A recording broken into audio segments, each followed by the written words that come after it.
stuff. Here we are. Oh my God, you have no idea the panic that happens before we get this thing started. Hi, this is Finn Wycherley of Supersize Media, and this is Miss Hayley Steele of Supersize Media. This is our second venture as a team broadcast into Facebook Live. Obviously, I've done quite a few myself individually, but I thought to introduce everybody more to all the amazing people behind the scenes of Supersize Media. Oh yes, I thought we would do a couple of joint broadcasts, so you could get to know some of the skills and insights and intelligence and, let's face it, beauty. Oh, thank you. Of all the team that we've got going on. So we've got Hayley for the next couple of weeks, and then we've got Jack coming on the 27th.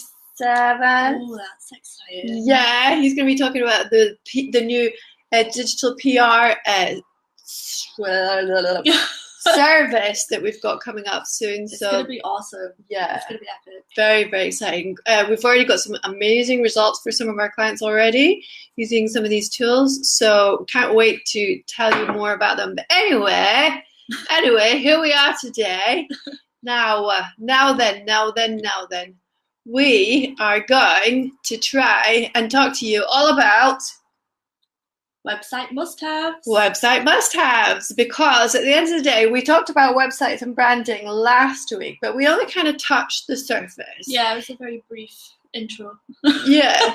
So, and we see so many businesses, charities, getting advice from nice people, really good people, and they don't mean anything bad by it, but some of their information is out of date. And when your information is out of date, when you're talking about a digital platform, you're seriously losing money, opportunities. I think it's interesting what you said last week. They don't have marketing in their brain. So I think that's probably what maybe some website developers are, that's what they're missing. And it's not that they're trying to con you out of anything. It's just that's where their mindset's probably not at. It's not at marketing. Yeah, exactly. So what happens here at Supersize Media is we'll look at every single business and work out, okay, what kind of budget have you got to work with? What is therefore our priorities in terms of what you want to be able to achieve? And then, what kind of branding or marketing assets are we going to deploy? So if you've got a fabulous budget, obviously, and your brand is already in place, then obviously we don't need to touch that. But then the website might need to be upgraded so that it's using all the latest kind of digital skills and tools that you need. Or you might need, okay, so everything's done for the websites and the branding, so let's talk about the Facebook and everything like that. Because at the end of the day, a lot of people come to us and say, okay, let's talk about marketing strategy, but we're like, mate, your website, it's not working. It's really not working. Needs an upgrade. And the problem is for us, we can literally send thousands and thousands of traffic to your website. But if they're coming from social media, and most of them are coming from their mobile phones, then first of all, if your website's not optimized for mobile, it's just going to be rubbish. And second of all, if the information is not loading fast enough, then it's going to be rubbish as well. So we can go back to you and say, yeah, look at all these fantastic people that came to your website. And of course, the client says, oh, well, how come nobody bought my stuff? And we'll be like, well, because your website is rubbish. It's just like as marketers, in the real world, well, outside of the digital world, we can send thousands and thousands of people into your shop, but if your shop looks like really, really old-fashioned, it's a bit scabby, you've not got a welcoming atmosphere, it's not imagine fresh. If it was 70s decor in 2018. That's a good point. Oh, I like that. Yeah. So it's got that wallpaper in my head now. That flock. It's awful. Yeah, so you've got that flock wallpaper. What else? You'd have dark, tingy greens and bright oranges. Yeah, it'd be looking 70s or 80s kind of shop, and you're like, oh my God, these people, they're not interested in attracting the likes of me, Mrs. trendy or happening or whatever Happening. whatever the brand is you're wanting to establish. All right, so Miss Haley has prepared a lot for us today, actually. So got some slides, but I'm not sure the slides are going to work, actually. No, I think you had to prepare it in advance. Yeah. Okay, so this is the second week. This is the second week. We'll get it right for the third week. Sorry, it's technology. Trial and error. So we're all about, you know, trying it and seeing it and experiencing it and improving every single time. So obviously we're a lot more polished compared to last week. But we've also got a lot more to go compared to where we will be in next week. We'll be like ruling this. Yeah, definitely. All right, Miss Haley, so let's go with point number 1 on what people need to be doing to get their websites up to date for 2018 customers. Right, so number 1, remarketability. I think I just made that word up. Needs to be remarkable, and I think we touched on this last week. And basically, the 2 things that you need on your website is follow links and share links for social media. So what that means is, so obviously both of us, you know, we're used to talking our own little marketing and digital jargon, and we realize that not everybody understands what we're talking about, so we need to try and break it down so that everybody, nobody without any digital skills will be lost when they're talking to us about anything. We'll break it down so it's dead easy. So basically what she's saying there is, on your website, normally up at the top right or the top left, you'll have all those little icons, social media icons that say, you know, Facebook, Twitter, Instagram, LinkedIn, blah, blah, blah. And that's basically if you want to have that person who's arrived on your website following you on the website, on the social media platform of their choice, or if they want to share some of the information. So if you have like a fantastic blog or infographic or something of incredible value on the website that you want people to share, that means basically they're operating as part of your marketing team, so they're remarketing for you. So that's the idea for when you click on those social media icons. There's 2 different types. There's the ones that are about share the information that's on this page, and then there's the ones about follow us on social media on these different platforms. And you have no idea how many websites we see that are set up with either one or the other, or the wrong one's been set up. It's like, so why would anybody want to share somebody's front page? Do you know what I mean? I don't see the point in that. Yeah, so basically the web designer hasn't really understood what the whole social media thing is all about, so they've just kind of downloaded some, what's it called, plugins, whatever, just to say, follow me, but in fact they're supposed to be saying share me or vice versa, etc. All right, so you got to have everything that has got to be remarketable. Yeah, they need to have all of the links as well, not just 1 or 2. Did you say that? Yeah. No, I didn't say that. You got me, definitely. So the idea is that, you know, obviously a lot of people, like particularly the professional services, which are our favorite, they like to, not like favorite clients, obviously, but they have a lot more challenges. They have a kind of narrow perspective on marketing and where their clients are. So because they say to themselves, oh, I'm the type of person that would only use LinkedIn and Twitter, therefore we only need LinkedIn and Twitter on our website, whereas that's absolute because it's rubbish. Because your customers might not be on LinkedIn. They might be on Facebook, Twitter. It's like, for me, I'm a visual person, so I prefer Instagram or Pinterest. From a personal point of view, not work-wise. So what it means is you have to put up those platforms that you think those customers are going to be interested in. Yeah, to accommodate everybody. Yeah, it's just like saying, oh, I don't want to put up my telephone number because the business telephone number because I don't like the telephone. You've got to find ways for your client to be able to reach out to you or engage with your brand on a platform of their choice, really. Yeah. So you can't be prejudiced against Instagram if you're a B2B type of business. B2B works just as effectively, if not more effectively, on Instagram and Facebook as it does on LinkedIn and Twitter. By far. Yeah. By far. I mean, lawyers, for example, that are on Instagram, or accountants that are on Instagram, they are absolutely killing it. Absolutely killing it. You have no idea how popular they are on Instagram, because why? There's 1 billion people on Instagram already, and there's over 2 billion on Facebook. And the numbers for LinkedIn, although they have published their official figures for LinkedIn, they haven't published yet still their monthly active users figures, because they know fine well that most people use LinkedIn. They set up their whole kind of profile and they hardly ever come back and hang out like people do on other social networks. So that's why they don't really want to publish the monthly active users on LinkedIn. Not to say LinkedIn is not still a useful platform. It's very much a useful platform. But what we're saying is, make sure you're not being prejudiced against the other social media places where your clients could be hanging out and happy to engage with you.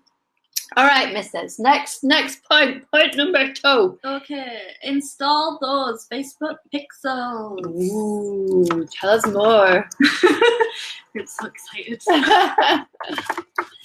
Well, this basically just helps you track your customers or your potential customers, and it generates through your Facebook ads, isn't it? Yeah. So basically, it's a little piece of code that your lovely web designer, will put onto your website, so that anybody that has gone from Facebook into your website, you can track that traffic. So, for example, we've got a client at the moment, and we just blew her socks off when she saw the results, because obviously we're doing ads, we're doing loads and loads of content on Facebook and Instagram, and so you can see exactly how much traffic is coming from Facebook. How long is it staying there? What's it doing when it goes onto the website? What does it bounce away quickly? Or does it go to a specific destination? Is it going to the sales page, for example? Is it going to the cart? Is it actually purchasing? So all of those factors can be measured by the Facebook pixels. So who doesn't love evidence? Yes, we want evidence. I'm a lawyer. I'm a lawyer. I need evidence, and everything about what we do from when we start working with a client. That graph was beautiful, though. It was a big giant spike.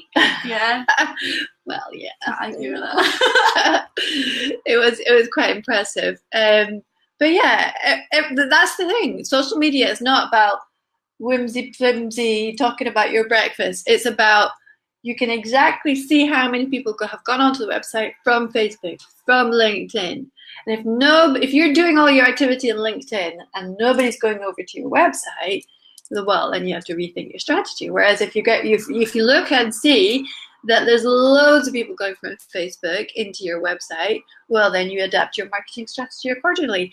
And that's the misconception that most people have about digital. They think it's all kind of woozy woo, woozy woo, I say. But in actual fact, it's totally scientific, and you can measure everything, every single click, every single open, every single landing, every single journey. Why?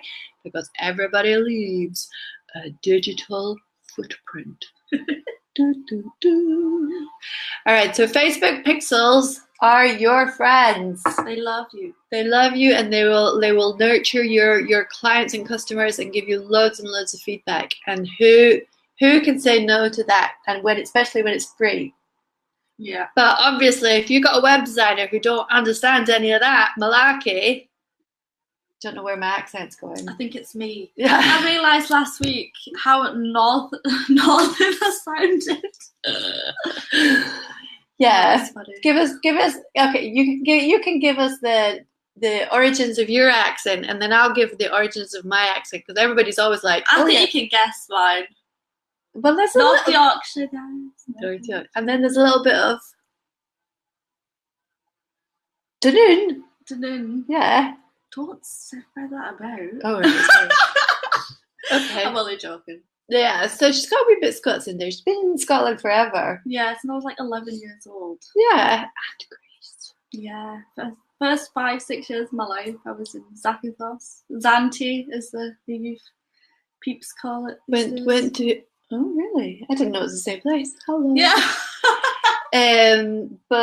So yeah, she was fluent in Greek at primary school and everything. Yeah, I can't speak a word of it now though. It's just completely. Whew, yeah, it's gone. Yeah, so she's had accent trauma, obviously, because she's been here living in Scotland forever, but she's still not lost the North Yorkshire. Whereas my accent is completely bonkers as well, because I had, I was born in England and then moved up to north of Scotland, and everybody spoke like Doric. And we pranced in going, because my parents are both from Glasgow, but unfortunately we had a south of England accent, so we pranced into the primary school going, well, we're actually Scottish, you know.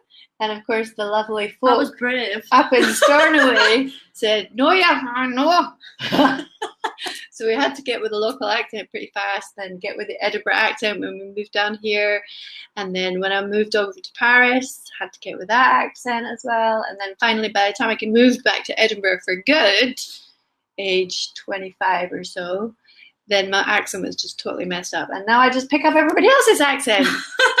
Like sometimes you'll find me talking like North Yorkshire.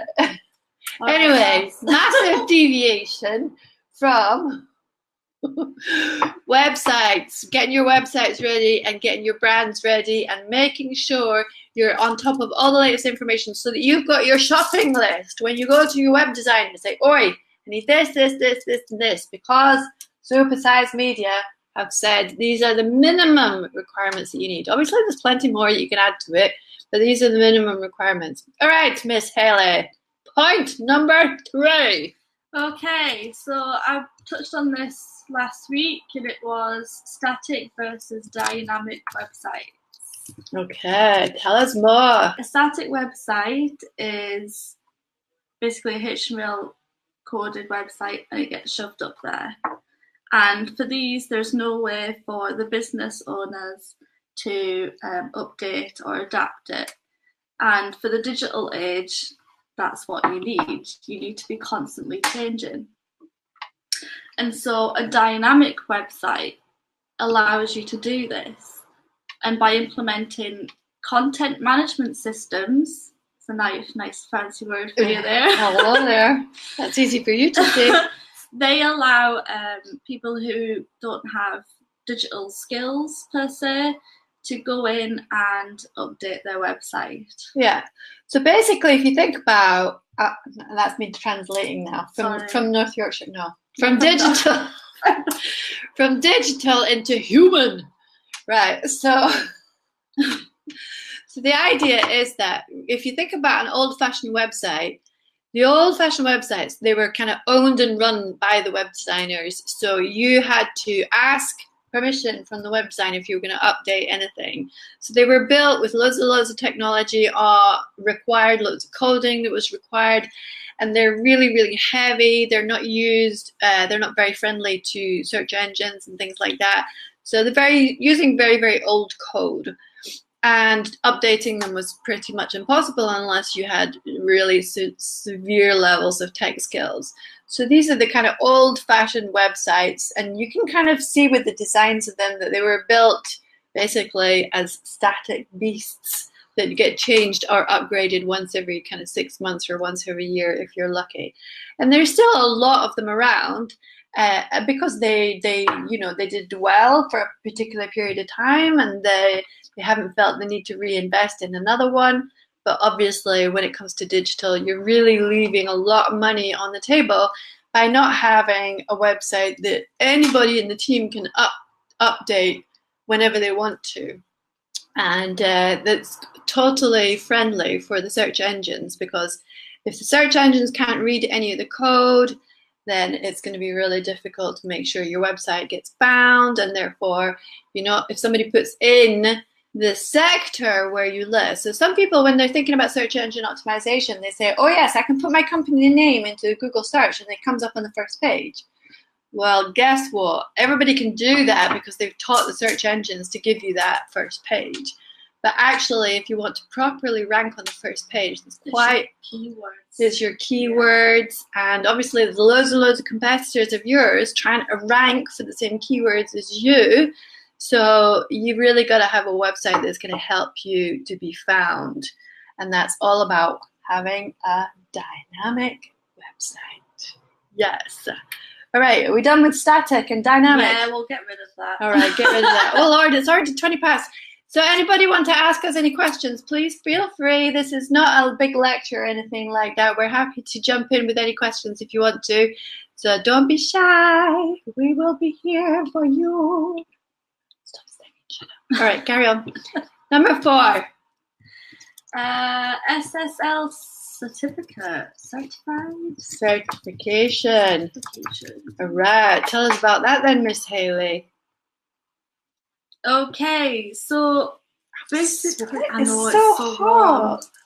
Oh my God. I'm looking like I'm beginning to start sweating now. All this artistic activity. I know. Bloody hell. Performance nerves getting the better of me now. Right, carry on. Sorry. Okay.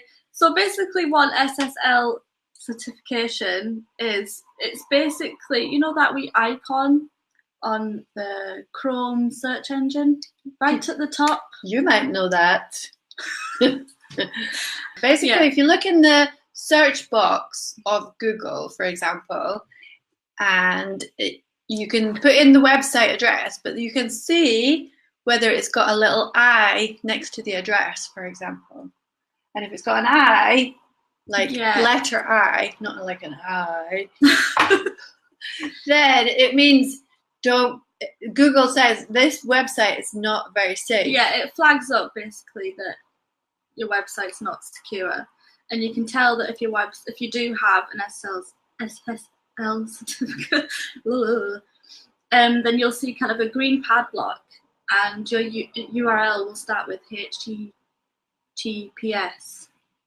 That's it. That's how you know. That's how you know. So if you don't have that little S, but you've got lots of I's, it's a bad one. It's a bad one, really. And you'd be surprised how many websites are like that. And it basically means that it's, as far as Google is concerned, Chrome, which is the #1 kind of search engine and platform, they are ranking your website as not safe. So people will go onto that, looking at it and going, oh, I don't think I want to put any of my credit card details here. Or, you know, obviously this website is open for hacking. So it's going to be easy to be able to get in there and hack it and put all kinds of dodgy, crappy spyware and stuff like that into it. So basically Google is telling everybody, watch out for this website. And it's surprising how many, even the big websites, have got that warning on them now. But yeah, I checked H&M the other day. Yeah. The UK one anyways, that they don't have one. It's not green. Crazy. It's not green. It's not green. If it's not got a padlock on it, it's not safe. Watch this, they're going to prove me wrong now, and they sorted it out last night. We can triple check that. Well, let's put a bit of light on it. That's fair. All right. So, SSL. Is it triple SL? No, it's SSL. SSL certification, absolutely mandatory, and it can be achieved by getting the. Yeah, if your hosting provider is top notch, basically they will include it. You can purchase them separately, but sometimes going through that way can cost a lot of money. Yeah. So sometimes it's a quick fix, but sometimes it requires a major overhaul. But anyway, that's a major requirement for setting up your website. All right then, point number 5. We've only got 5 minutes to go. We have to race through the rest of it. I feel the need for the speed. All right, go for it. Does your website load quickly? Does it? Does it? We're asking you. Does it? Okay, need for speed. Tell us more. So basically there's some cool tools on Google that allows you to test your website speed. And if it doesn't load up less than 2 or 3 seconds, then you've got no hope. People will leave. Yeah. So there's a little tool you can use called Test My Site, basically, by Google. And you can test any site you want to, including your own, to find out whether it's a fast loading website or not. Because remember, when web designers are creating the web sites, they don't necessarily think about fast loading because they don't necessarily come from a social media or digital perspective. So they might have built it, and they're not trying to rip you off. It's just because they haven't thought about the requirements of social media. If you're sending a lot of traffic, we're using a mobile phone, and they want that web page to load up quickly rather than just sitting there buffering all the time. You're literally going to lose people. People are just going to go somewhere else. And on that particular tool, Test My Site, then it shows you exactly how fast or slow your website loads, and then how it compares to other websites in your industry, in the sector. So if you've got a website in the kind of food and drink sector, they'll tell you what the stats are for websites in that sector, and how you compare as well. So you can either be like really, really chuffed, or absolutely devastated. It'll also show how optimized your website is for mobile. Yeah. There's a two for one there. Yeah, and it'll give you lots of tips for what you need to do as well. Yeah, all the links will be in the slides. Yeah, which we will have worked out how to use for next time. I know, I had such an amazing GIF for you guys. Not a gift, a GIF. GIF. Moving image. Yeah. Glad you explained it. All right, next. 2 minutes. Oh Lord. Google Analytics. Google Analytics. Need to install it. Why? Yeah. So you can see who's going on your website and where. Okay, so this is an absolute fundamental. 50% of businesses don't have a website, first of all. But another 50% of web businesses that have a website don't have Google Analytics installed. So for us, it's like a what the hell? You have no idea how much traffic you get, and you have no idea how it's coming in, how long is it staying, what pages are popular, what pages aren't working, etc., etc. Google Analytics is basically it's the God. Holy Grail. Yeah. It's the Holy Grail Google of life. God. Yeah. So if you haven't got your Google Analytics, again, it's totally free. Get it set up, and then you'll discover a whole new world of information about what your clients are doing when they come to your website. Evidence. Evidence. We love evidence. Right, next. Was that the last one? Is it? One? I don't think we have time for that one. All right. We'll just have to do another one then next week. Easy to navigate. We'll do that one. All right, easy to navigate. Let's do that. Let's go. Let's go. Easy to navigate. Easy to navigate. And basically what I mean by that is you need to make your website accessible for the user, your customers. If they find it frustrating to find the simplest information like a phone number, then they're just going to leave. And so there is some amazing tools to track that basically, and ask for your customers' experience. So there's Hotjar and what's the other one? Try My UI. Try My UI. Yeah, or you can ask experts. Obviously, some people have got masters in user interaction, usability. Like me. No, that would be me. Oh, I'm not just a pretty face. No, I've got a law degree and a master's in usability. Sorry, I didn't know that. Oh my god. Anyway, right, so it's 2:30, so we're going to have to wrap up now. So please feel free to ask any questions. We will continue on part 2, obviously, of this one, because we never managed to get everything. I think next week we'll do Can You Be Seen? Engine. Oh, yeah, because there's so much to cover. We're never going to cover everything in half an hour. And as well, even if we cover it, we still need to explain it and give lots of examples and stuff like that. So if it only means we covered 2 points, well, that's how many points. And next week we'll have the fabulous slides. While we're talking, because I feel like people are going, what? Yeah. But then they get to see our faces too. That's true. That's a bonus. All right. So see you next week, Friday. 2 o'clock. What have we got going on next week at Supersize Media? Have we got anything going on? Oh, there's lots of brand reveal. Oh yeah, a couple of them actually. Yeah, loads and loads of stuff. But have we got any events? Is that next week or the week after? Go and Grow. Go and Grow. Is that next? Is it next week? I think it's the week after. All right. Well, we'll let you know. We've got some Go and Grow events coming up, and we've got some actual networking in Edinburgh and Glasgow coming up. Might be in this week, next week, or the week after, but we'll let you know anyway. All right. Speak to you later, guys. Bye. Thank you for joining us. Bye.